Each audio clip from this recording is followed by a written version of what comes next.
everyone, my name is REDRUP, you're listening to the It's Not a Phase podcast, and on this episode I'm joined by Broadside vocalist Ollie Baxxter.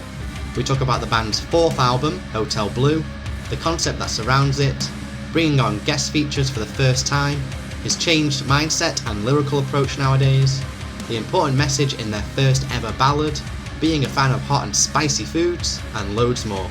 Now, if you enjoyed this or any other episode of the podcast and you want to show your support, there's a few ways that you can do that. Number one, leave a rating and review wherever you're listening to this. It takes just a few seconds and it really does help. Number two, share this on your social media, whether that be Instagram, Twitter, Facebook, wherever. Or number three, if you want to go the extra mile, you can pay a little bit each month to join the Patreon, and in return you'll get access to episodes early along with some other perks, or you can pick up some merch from the store. All the links to that and the podcast socials where you can follow us can be found at itsnotaphase.co.uk. That's itsnotaphase.co.uk. And now with all that out of the way, let's jump right into this week's episode of It's Not a Phase. What's up everybody? Thank you for joining me on this episode of It's Not a Phase, where I'm joined by Ollie Baxxter of Broadside. How's it going, dude? What's going on? How are you? All good, man. All good. How's it going over there? Like I said, tours kind of coming around the corner now for you. Oh, yeah. So heading out here in like 6 days. And, naturally, we're going to do 2 practices before going on a full 2-month tour. So, 2 practices should hold us over. Just those sorts of things. But just making sure everything is lined up. This is going to actually be the first tour that I've been on where we're also releasing an album in that process. So it's kind of like a mind fuck for me, right? So it's like, okay, playing the same set, and then one of these days moving forward, the record will be out. So it's going to be like a total like, oh, okay, I woke up the same. It's like when you're going through puberty, and you wake up and you're like, I feel the same, but maybe I'm an adult now. That's going to be interesting, isn't it? Like mid-tour, there's going to be like a day where obviously the album comes out, and then you can kind of compare the amount of like fans that know the words, the new songs are in like that 24-hour time span. Yeah, especially because 2 of the songs on this set list are going to be songs that people haven't heard, and then after the 10th they would have heard them. So that is kind of, I was speaking to somebody in my chat last night. I've been streaming on Twitch lately, and they were saying like, oh well, my friend is seeing you 5 days before the album, and then I see you 2 days after the album, so I'll probably know the lyrics. And I was like, oh, that's right, this will be the first tour where these 2 songs are just going to be people reacting to how they think the song sounds live, as opposed to hearing it sonically how it was recorded. So I was like, oh shit, this better be good, Well, you kind of had that chance robbed from you last time, didn't you? Because the last album came out during the lockdown. So this is kind of like the first proper album release for you guys on Sharp Tone as well, right? So yeah, exactly. Yeah. So that's what's going to be wild is like, exactly. So it was like a year and a half before we played any of these songs live with the last record. So we had plenty of time to sit with them and that sort of thing. But yeah, it's going to be really exciting. I mean, I'm up for the challenge, and the songs are great. So they stand on their own. And I'm just really excited to have the opportunity to play them in the right setting too. It's nice because they kind of sound like the 2 songs that we want to promote right now that are going to be on the set list is going to match with This Wildlife's kind of like, cadence and their whole output as well. So it's not like, we're going on like a heavy tour and we're like, hey, listen to this. Complete contrast on yeah, exactly. Like, oh no, not again. So we'll talk about album number 4 from Broadside. I don't think we've said the album name just yet in this conversation, Hotel Bleu. And I believe it's kind of like is it somewhat conceptual? Like you kind of got this idea of, you go into this hotel and obviously people come in and out. They've always got these like different stories. They're kind of in one way or another putting their own imprint into the hotel. How did that come about? Like, talk to me more about that whole concept. For sure. So the idea is exactly that. So the idea is that there's a lot of different people existing in one place. And Dom, he plays guitar in the band. Him and I are kind of obsessed with that idea where you have the alignment of all these types of people coming and going, existing in one place. So conceptually, it's perfect for an album because you can write tons of different songs. And because we've been known to like switch our sound up sonically throughout the years, change members, bring in new sound, that sort of thing, it worked out because there were a couple of chances, I'd say, I wanted to take with the sound. There's a couple songs on there that are like reminiscent of like my favorite band, which is The Cure. And then there's like stuff like our first two albums. And then there's, like some of the singles that are more like progressive and more production and that sort of thing. So we were like thinking of how can all of these voices, right, metaphorically exist in one place. And it feels like, okay, well, where's a place where a lot of people would exist / kind of coincides with the idea of when you're a touring musician or you're traveling at all, there's this utopia that exists, whether it was a good show or a bad show. And it's when you have the money and the time to get to stay in a hotel, right? So it's kind of like just like, oh, and the beauty of it is when you're traveling in the middle of the country, you never know what that hotel is going to look like. So, we classed it up a little bit by calling it Hotel Bleu, with the idea of just kind of tapping into the emotions of the thing, the sentiment of like feeling and overthinking, but also mainly focusing on the fact that a lot of stories can exist in one place, whether they're escaping, they're looking for a quick fuck, they're looking for simply a place to brush their teeth, maybe they're coming back from Burning Man. You never know what's going on. And I really kind of like the concept of that because I just feel like that's what keeps things interesting. Like go to a hotel bar on a Friday night and I'll tell you meet some of the most interesting people ever. So have you got some interest in hotel stories yourself? Being a touring musician, I imagine you're well accustomed to hotels. Yeah. I have tons. So let's just say, okay, so we recently played a show in Texas with our friend Bobby. He invited us out and we opened up for the Maine and they put us up in this swanky Texas hotel in Austin. And it just kind of had cowboy hat men walking around, Right. Maybe they were real cowboys. I don't know, but it's this swanky place. And me and the guys are just sitting in the pool, drinking our little drinks on the edge of the pool on the roof, just looking out like, what the hell is this life? You know what I mean? So it goes from stories like that to like, okay, I've checked into a hotel room and there was blood on the bed before, and then I had to sleep in the car. So it's like, that's the best part is like, there's always some sort of gnarly story to be told. But, yeah, I find some of my favorite stories are, like when you go down to if you check in and the bar is like not closed downstairs or the restaurant or whatever, and you get to talk to the younger people that work there because they, they tend to be more in tune with their surroundings. So they're like, oh, listen to this, that happened. Listen to this, what we found in the room. And it's almost like, in old movies where they like, in the cowboy movies that kick open the door to the saloon and they're like, oh yeah, give me your finest whiskey. And then there's like, oh, lone traveler, what have you heard? It's kind of like that, it's like they have so much knowledge. I'm like, it's crazy. You're just working here. You check out. But in my brain, maybe because I'm a little bit too artsy fartsy, I'm like, this is a book. Like you could just write a book about this. And so I'm happy to write an album like Hotel Bleu because it's kind of like that. It's all the stories and all the people existing in one dynamic space. And I feel like I know you asked about if I have any hotel stories, but overall, I feel like they do tap into one another, the sentiment and then also the execution, because sometimes you can't wait to check out in the morning if the room is damp and sweaty with no AC. But then sometimes you're like, I don't want to leave this place. It's perfect. They have everything. Maybe I'll just marry the woman at the bar, Yeah. You might have one where you wake up and there's, I don't know, like a cockroach in your bed, or you might have one where like the hotel is better than your own home. So it's like, why would you want to leave? Yeah, they made me stop calling my other band members cockroaches, but no, but no, that's exactly right. Yeah, and again, I'm a bit arty, so I had to swing it that way and call it Blue, spelled BLEU, make it sound classy. Yeah, class it up a little bit. Yeah. I think it's great as well that you've kind of interweaved the concept visually as well with the music videos for the singles. So right, the hotels there as well. Yeah, so it's funny with that is like I've been doing this for a long time. The band hasn't incredibly like popped off in the ways of like, commercially or whatever. But the reality of the shit is I'm 34 years old right now. And this needs to happen for me.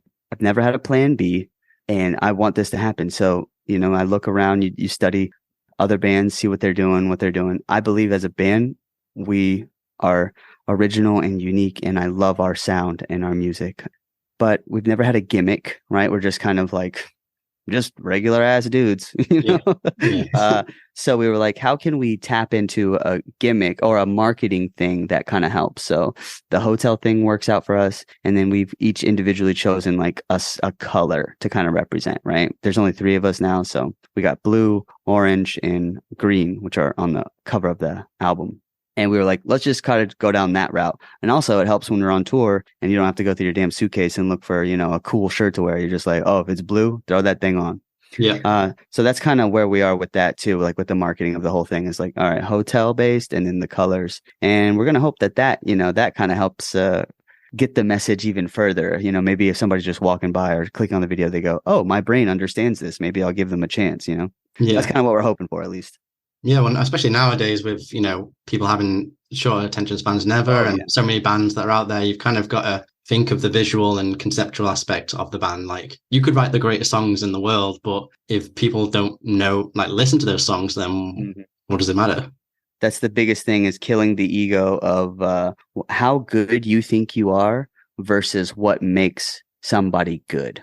You know what I mean? Like, I like that people like our band, but I want to be somebody's favorite band. And people have told me like, oh, it's my favorite band, but I want to be somebody's favorite band. You know, I want that to be a constant thing. I want to be the band that is like, even though it's ever changing, we may not be completely pop punk anymore. We may not be said, whatever. I do want people to be like, well, consistently they're writing music that I do like and find interesting. And so that's where I want to be, man. I want somebody to be like, damn, Broadside is my favorite band. And I mean that. That's where I'm at mentally these days. Yeah. Well, I think you've said in some interviews as well, like, because of, you know, you said you're in your 30s now. Yeah. I think with this new record, you've said that you want to write music and lyrics more about connecting with people and less about kind of your own suffering. Yeah. Was that kind of like when you were writing lyrics for this album and like the stories you wanted to tell, was that kind of like a prime drive when you were going and approaching it? Yeah, 100%. It was more about like how the song made me feel, and I sat in more with writing the music, because, you know, we used the maximum budget for this one. Sharptone really hooked it up, and we split it between 2 producers, right? So we have Andrew Bayless out in Nashville, and you know, he kind of gave us this cool kind of sexy, twangy, the main band Camino-y kind of type songs, and then with Andrew Wade, you know, he really gave us this like radio polished, like just head banging, but still kind of pop and alternative sound. And merging the 2, I mean, that's kind of where it's like, you know, like nowadays bands can just kind of merge and be whatever they want. But sonically, it was important for me to still sound like Broadside. So that was at the forefront, as I want people to be like, damn, this song rocks. Every song on this album was treated like a single. I keep saying that because it's true. Like, I listen to every one and I'm like, holy shit, like this is a single. It should have been a single. We had trouble picking a single. That's why we have so many singles for this album cycle, because there's just so many. And I feel like yeah, it's a great problem. Yeah. And then I also feel like, dude, if we can get people to just listen through this and be like, oh, I like this song. Like, to me, I love when I go through an album, like I was listening to the Blink album today, and I was just like, dude, there are songs on this that are not the singles that are my favorite. And that is such a reward. It's like you find gold in the sand. Yeah. You're like, oh, what the hell? There was no marketing campaign for this. And that's the beauty of it, is like, it might connect with you and it might not connect with the mainstream. Obviously, that's the point of the singles. You know, you got to have the most glamorizing thing. But I feel like there's definitely songs on here where people are going to go, holy shit, this is my song. And at least, that's kind of the goal, at least. So then lyrics came secondary to that, and I wanted to create moments. I've been doing a lot of writing the past couple of years, focusing in on like short stories. And I really wanted to set up each song with a beginning, a middle, and an end, a conclusion, or a sentiment, or an overall overarching feeling, because I feel like that I was so ego driven and vain driven to think like, oh, people should just listen to lyrics and understand them. But not everybody is going to hear and feel what you're trying to say. There are people in the world who, luckily for them, they just kind of float through life and they go, that was nice, or that wasn't nice. Not everybody's ripping everything apart, trying to make sense of everything. You know, like some people can go to the Barbie movie and be like, this was a beautiful movie. And then some people go to the Barbie movie and be like, but what did it mean with blah, blah, blah? You know what I mean? Yeah. And so I was kind of thinking like, let the lyrics be good. Let the lyrics be driving the car as they should. But let's really focus in on matching the overall vibration of a song. And I feel like this is our first album. This is the first album that I feel like I can listen to in 10 years and be like, wow, dude, like we're really trying to establish what Broadside sounds like now, as opposed to being like, what are we? Are we this kind of band? Are we this kind of band? And for a while, I was afraid to let the fans down, or the internet commenters, you know, like, oh, this isn't pop punk, this. And it's like, it's bigger than that. You know what I mean? It's organic, and it's going to stand on its own 2 feet. And that to me is the most important. So I know it was a big, long, drawn out question, but yeah, that was a big answer. But yeah, the lyrics, though very close and will always be in my heart, they weren't written prior to the music this time around. From what you said, it sounds like then, in a sense, this is almost kind of like a rebranding album then for Broadside. Would you say that's true? I would say that. I would say that like people would hear this album and then they're going to go back and be like, oh, this is definitely their older stuff. And it's funny because it's just like we just upped the production. We just upped the overall sound. So when you hear it, you go, holy shit. That every single song in this album has a moment, whether it's, I mean, as like I say, like whether it's like a solo on a keyboard or it's like we have this wild outro on one of the songs that's just like a house beat. You know what I mean? With like choppy vocals. And it's just kind of like, oh, there's 15 seconds of that and that's it. And it's just like, oh, cool. You know, like real musical moments that you want to get people excited on. Just the idea of sound as a whole. And not to get all hippie, but I mean, that's pretty exciting to me to be like, oh shit, hold on, you know, like, hold on, what's happening here? Yeah. And then you're like, oh, I need to listen to the whole song again, just so I can have 10 seconds, you know, and that's pretty powerful. Well, it sounds to me as well, when I listen to the album, it sounds, especially compared to the last album, like far more brighter and upbeat musically. And I mean, you can even see that if you just look at the album cover, right? Like Hotel Bleu is just all color, and Into the Raging Sea is just kind of bleak and dark. It's like polar opposites, right? Exactly. I feel like it's a true state of where I was. And that's the other thing, is like, I don't know how to be, like I was saying earlier with the gimmicks, I don't know how to be anything other than as authentic as I can be. You know, I grew up in a way where I was always fighting for people's attention. I was always trying to get, whether it was like my mom or other kids in the neighborhood, I was always begging to be noticed. And therefore that has gotten me to a point where now I got a lot of that out of the way in my youth. And now I'm able to just be like, here's what I want to say without being an asshole, and still being, you know, empathetic and understanding of other people's emotions. But I do feel like it's important to be abrasive and forward with your message and your overall tone, right? Like, it's important when you go and get something at the cash register, or you're at a store and you go, oh, hello. And you ask them, how's your day been? And you mean it. Like, that shit is important. You know what I mean? Like, and so with that kind of thinking going into this, it's like, I'm not trying to sell anything. I'm just trying to make good songs. And, I don't have to prove to anybody how good I am just because I've been doing this for so long. It's like, I am good. I am good because I've worked at it. I'm good because I deserve it. I'm, though not successful, I am empowered by my own dedication and my own love for the idea of making songs. I'm lucky, no question. I'm grateful, absolutely no question. But it's important to remember who's driving the ship here. I feel like that's how a lot of people lose touch with themselves, their fans, their message. And whether you're making music or you're building a house brick by brick, if you lose focus, you lose yourself. And I felt the first half of my life like I never had myself, you know? So I feel like it's about time to embrace the machine that is Ollie and figure out how he works. And how he works is making other people happy. How he works is telling the truth. How he works is getting this chaos outside of me and being fun and shaking ass on stage and just, you know, trying to charm every mom in the room. Like, that's the type of thing that makes me feel just good on a day-to-day basis. And if I try to be anything other than that, I mean, who am I kidding? I'm only selling myself short. You know what I mean? One day I'm gone. And you either choose to try to be remembered or you don't. And I want to be remembered. I need that. And not everybody feels that, but that's how I feel. And it's okay to feel that way, you know? And I feel like I'm learning that. I'm learning that. And I feel like it's also important to empower other people to remember that too. And so I'm not trying to get the coolest bands to take us on tour anymore, like the first 5 years of my life. I'm just trying to make them be like, damn, good album. You know, I want to stand beside them, you know? do you think you kind of found yourself a bit on this album? Do you think that's kind of done that for you? Yes. Yeah. I think so, because I feel as if vocally I'm starting to establish myself as like a singer.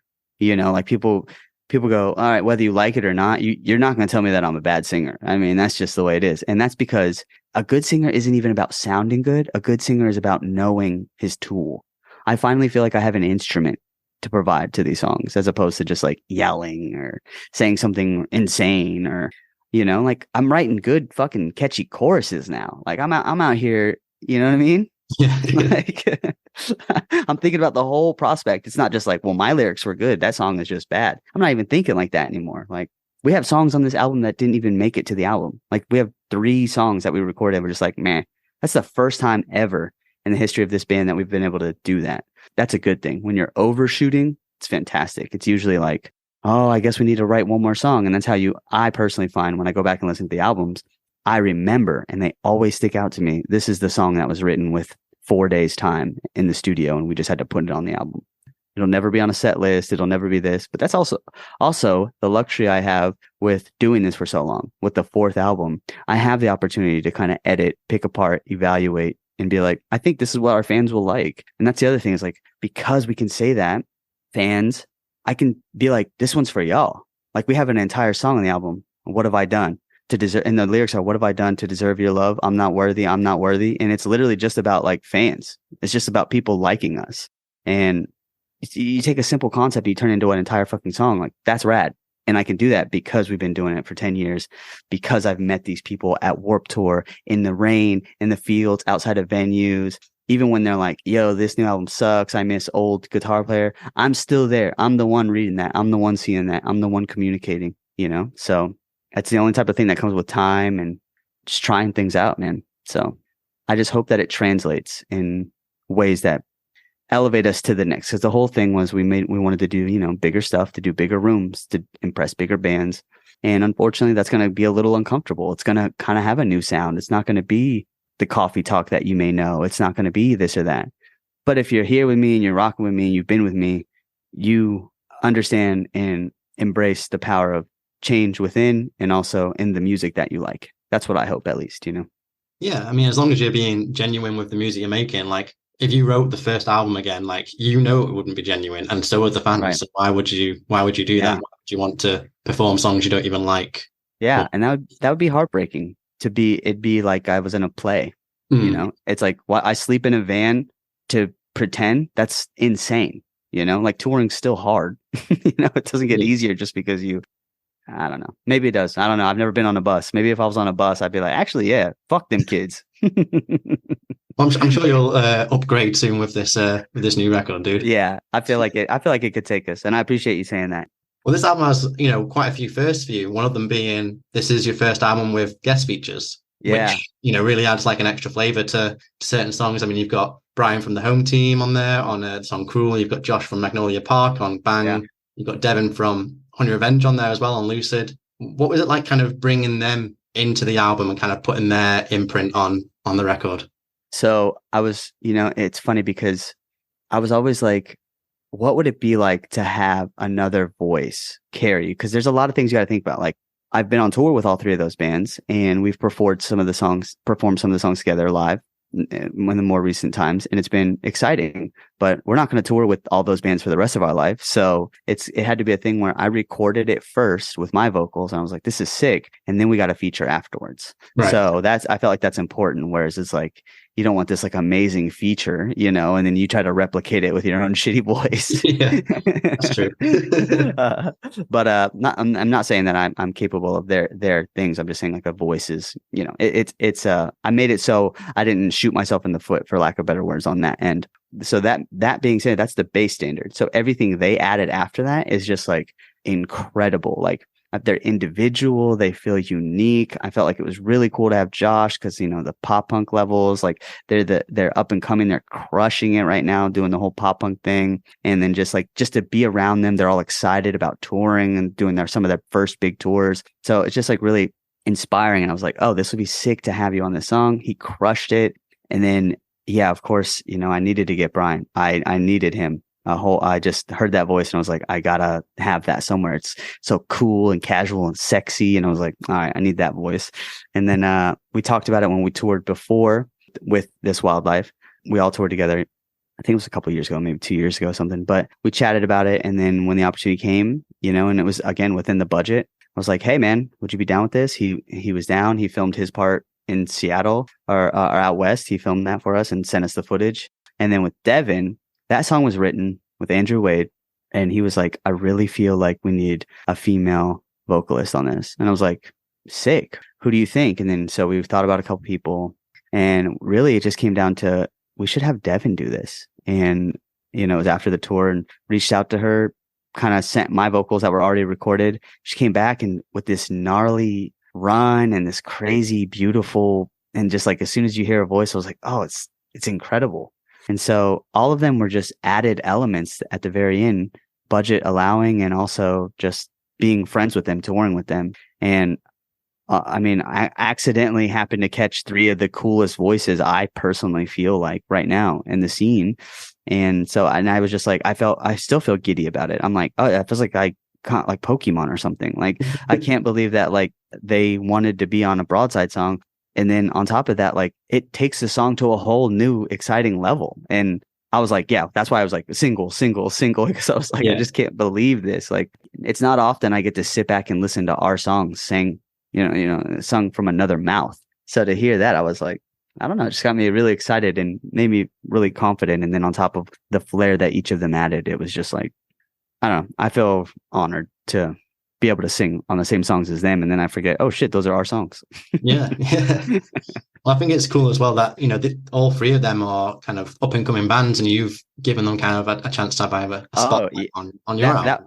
That was the other thing, right? It's like you can splurge and you can go and you can try to reach out to these artists that probably don't give a shit about you, or like, maybe they're just like, oh, like I know some huge artists that take like 5-10 grand and they'll do like 30 seconds of work, and I'm like, that's just not what it's about, And that's why I feel like individually their voice is added to the song. There isn't a moment where you go, I don't know, this is, because I've heard some wild features before, you know what I mean? And I don't feel like any of them do that. And then, yeah, it just so happens to be that they are some of our favorite bands right now. So on top of that, it's a win-win, And then of course on the like marketing angle, you're like, oh, they're up and coming, they're killing it, they're crushing it. So it's just really rad.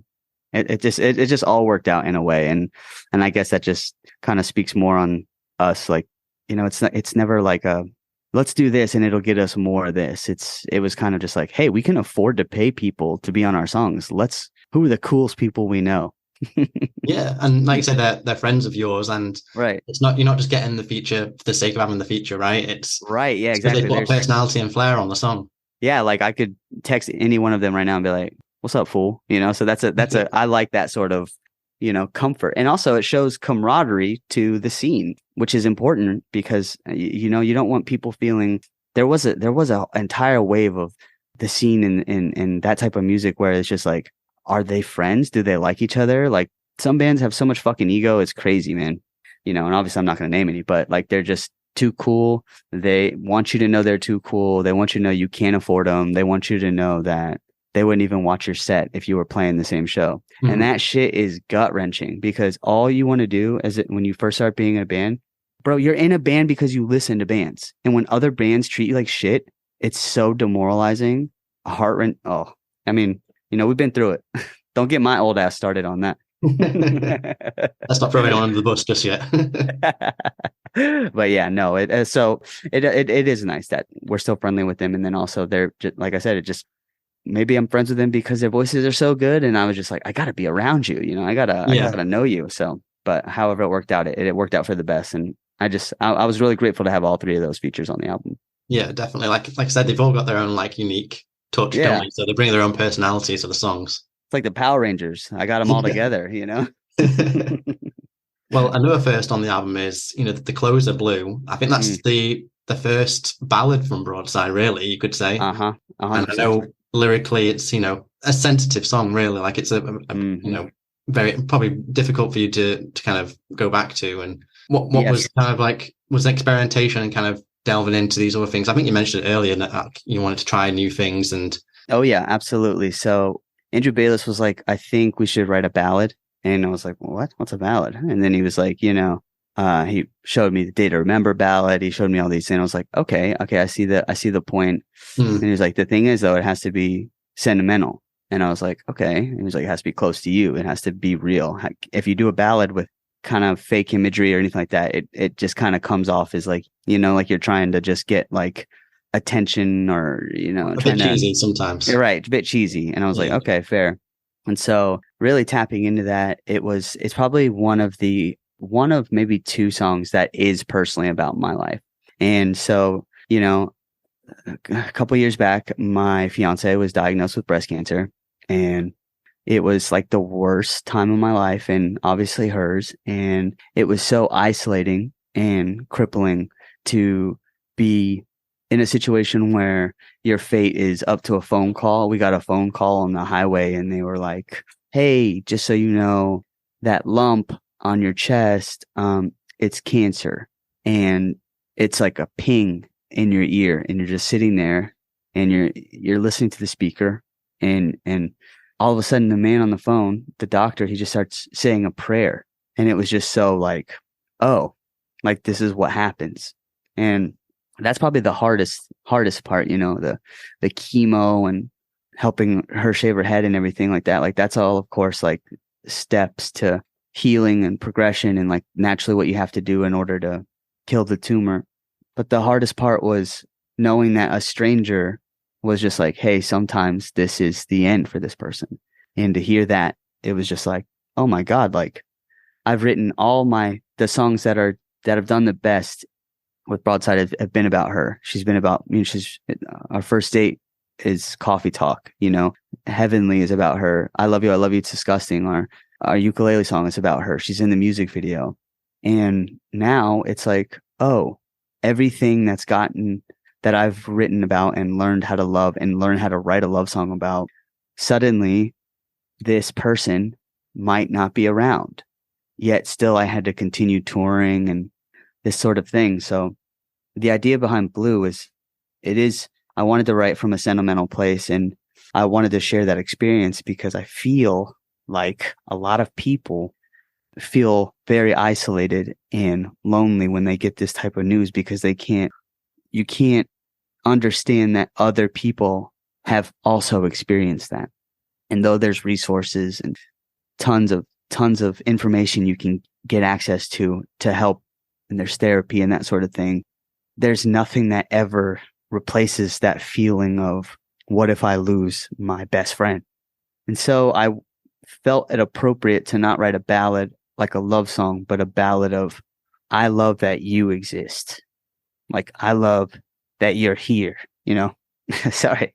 But it's tough, and it's even more stupid of me that it's on the set list and we're going to try to sing this shit live. But I feel like that's what I meant earlier, where it's important to try to remind people of the bigger picture, and that though you are alone, you are never truly alone through music and art. Yeah. And I would love it, even if this is the band's last album and we never do anything, I would really love it if people felt less alone by a song or by words. And now she's on the other side of it. She's completely healed, all her hair's grown back. She feels good. She feels sexy in her body again. She's happy in her mind, sexy in her mind, and just sexy in the sense of like just embracing her femininity and just everything that gets robbed of you from this terrible thing.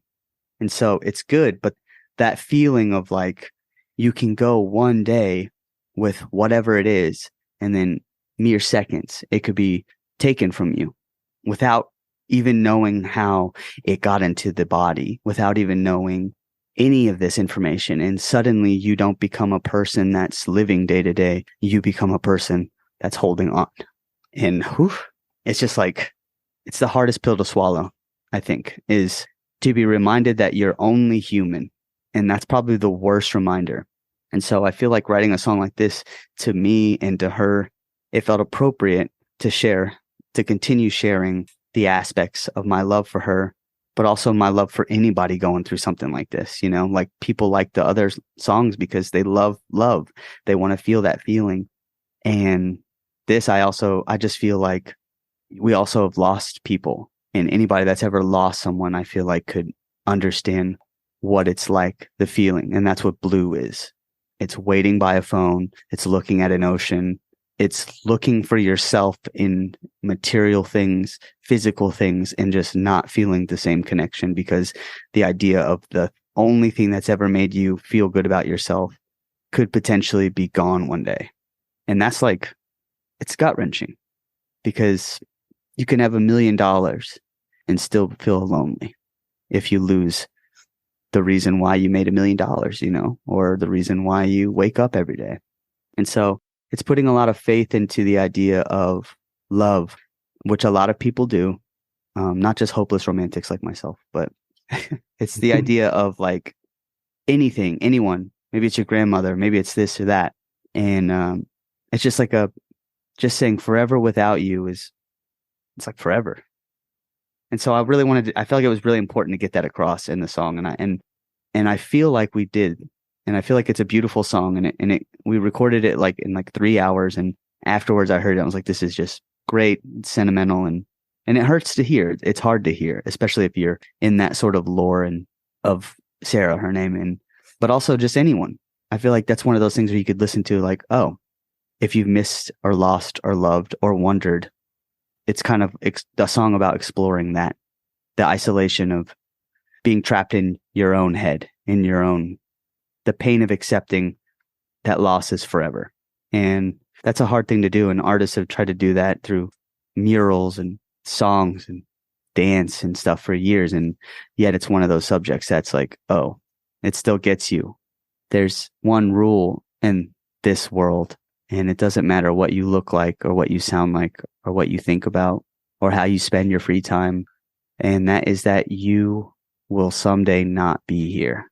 And it's yet the one thing nobody wants to talk about. So it's kind of exploring that, you know, in a way, but also paying tribute to someone who I love very much, and also people who go through this, who deal with cancer and breast cancer or anything like that, specifically my love to them, because watching it is hard, but I can't imagine carrying around a burden like that. You know, it's bigger than anxiety. It's bigger than depression. It's bigger than a headache. If your eyes are too far apart or you feel like you have weird toes and hands, it's so much bigger than a way that you go, it doesn't matter how I feel about this. It is killing me. Yeah. And that's fucking crazy, you know? Sorry, I got a little sappy there, but it's just, it's pretty heavy, man. Yeah. Well, I mean, first I just want to say thank you for feeling comfortable enough to share that story with me, because you didn't have to, and I'm sorry. Oh, no, you didn't. I wanted to, and I've been working on sharing it. I'm working on feeling the feelings more. So I appreciate you giving me a place to share that. But also I'm realizing I'm like, I need to figure out ways to shorten it up a little bit, you know, so I don't get myself so worked up. Yeah. but yeah.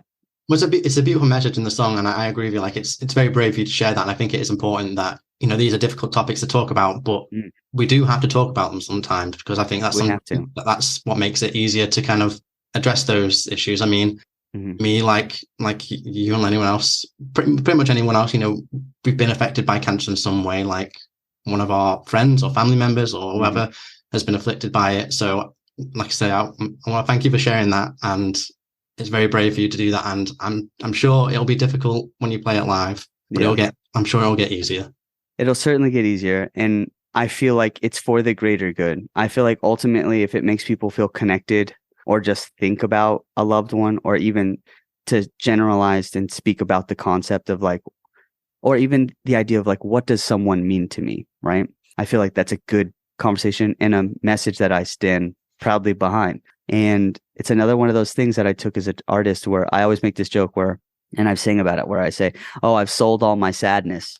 Like, that's kind of how, I don't know. I'm not classically trained. I don't know how to do this. I didn't grow up with musicians. I don't know anything how to do it. So in my brain, I'm like, okay, if I'm a singer, I might as well just sing my diary, you know? So like, a lot of my songs have been like, oh, hey, my dad left me. I feel abandoned. And people are like, yeah, let's mosh to this. And I'm like, okay, that worked. Like, let's keep going.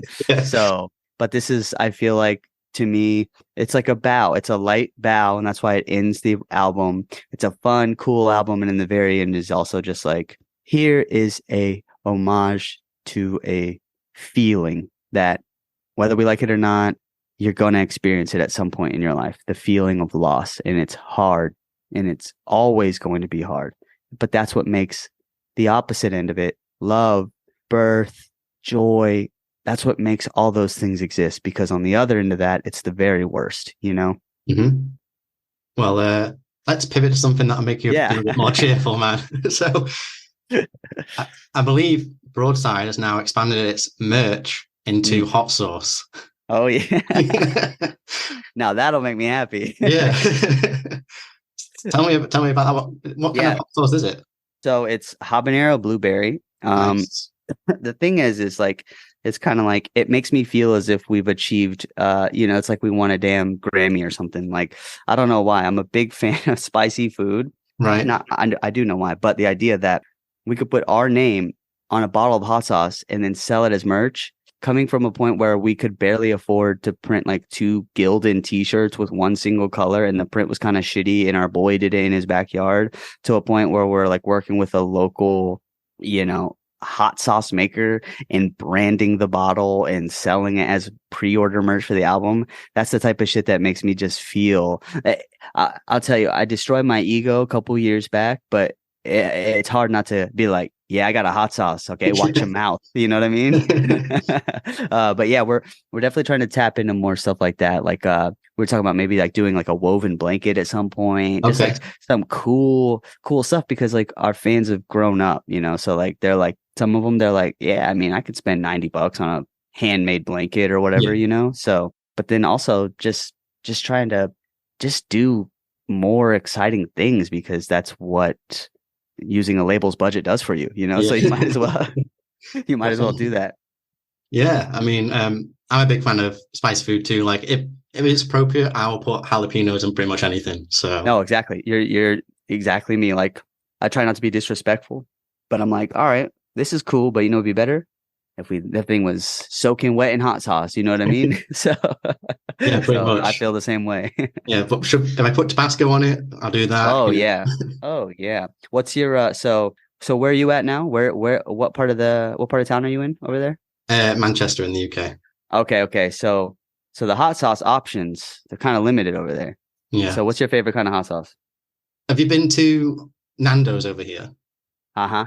So they have like the hot sauce, like hot peri sauce. That's my usual go-to, because it's just easy to get, Sure. It's the common, yeah. Yeah. So I guess that's probably my go-to, but I don't know. Like that.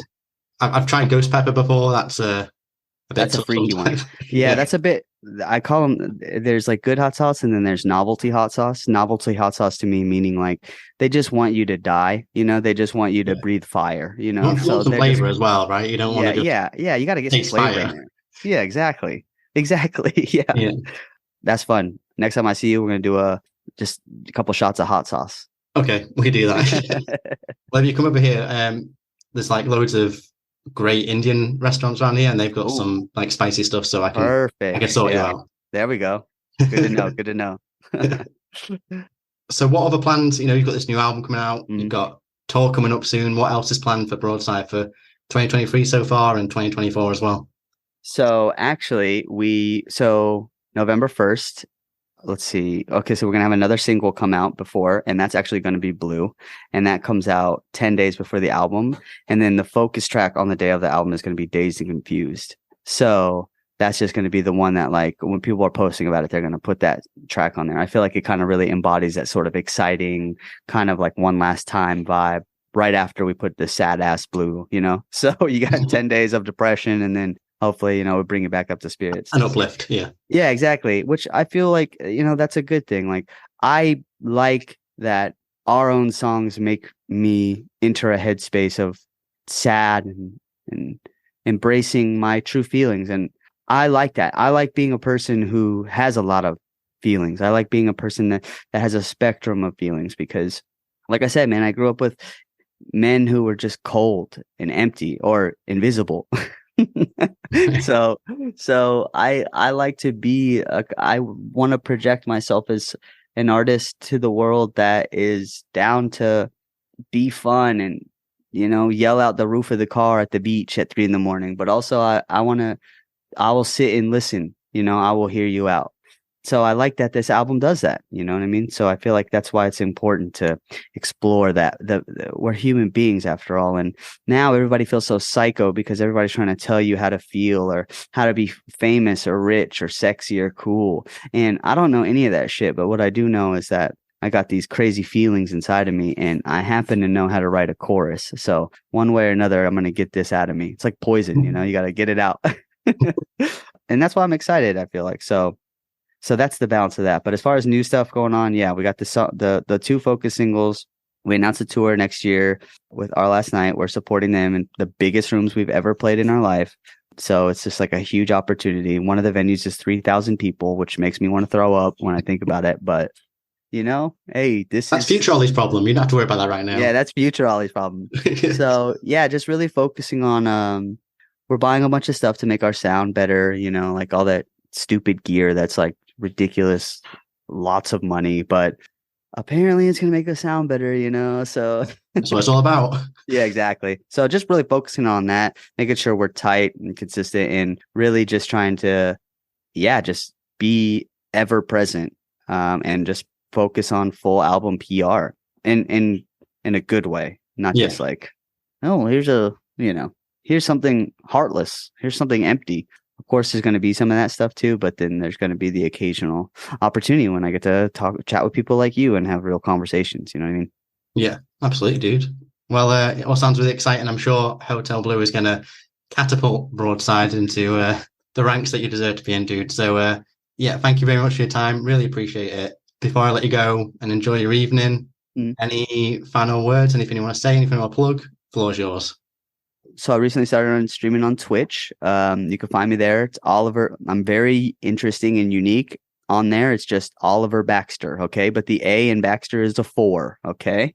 So not very creative there, but, I'm on Twitch there. I'm just chatting sometimes, but also playing some games and yelling at TV, much like every other internet person. But I'm trying to, reach out and be in that part of the world and build a community there. So, but other than that, I hope everyone likes the album, and to you, thank you for your time, and I appreciate just getting to chat and shoot the shit with you, man. I appreciate you.